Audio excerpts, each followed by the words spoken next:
One of the most critical measurements taken during the drive audit process is center distance, and more specifically, the allowable adjustment in center distance. These measurements provide vital information when calculating the overall belt length for the new application. Center distance is the distance from the center of the motor shaft to the center of the fan shaft. Once you've measured center distance, you can focus on the available adjustment. Ultimately, we need to know the minimum and maximum center distance allowable. Depending on the location of the fan shaft relative to the motor shaft and the direction that the motor moves, determining minimum and maximum center distance can get a little tricky. Let's assume the motor moves parallel to the floor and the fan is located above the motor. If you move the motor 3 inches out, you may have only changed center distance half that amount. Assuming 3 inches of motor adjustment in either direction, minimum and maximum center distance can be calculated using Pythagorean's theorem, stating that a squared plus b squared equals c squared. In this case, a equals run, b equals rise, and c equals center distance.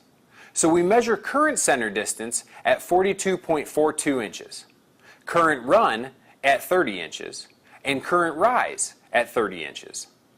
Each of these measurements can be taken with a simple tape measure. After measuring the amount of motor adjustment, we can recalculate center distance by changing A or the run to reflect the motor adjustment. If 30 squared plus 30 squared equals 42.42, then to calculate maximum center distance, we would add 3 inches to the run number and make it 33.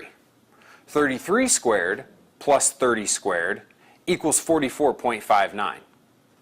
To calculate minimum center distance, we would subtract 3 inches from the run number and make it 27. 27 squared plus 30 squared equals 40.36. So our minimum and maximum center distance numbers are 40.36 and 44.59. The last thing to take into account would be any structural or drive design issues that will limit motor adjustment. A belt guard or mounting bracket may reduce the amount of center distance adjustment.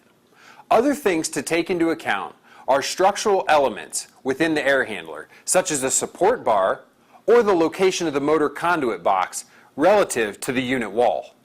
Please do your best when measuring minimum and maximum center distance. A good rule of thumb is to measure the available motor adjustment and cut each number in half to determine minimum and maximum values. Keep in mind, for Browning to select a retrofit solution, we need a minimum of 2 inches in center distance variation. And to select the most cost-effective retrofit solution, 5 inches variation is optimum. And remember, always take pictures for future reference.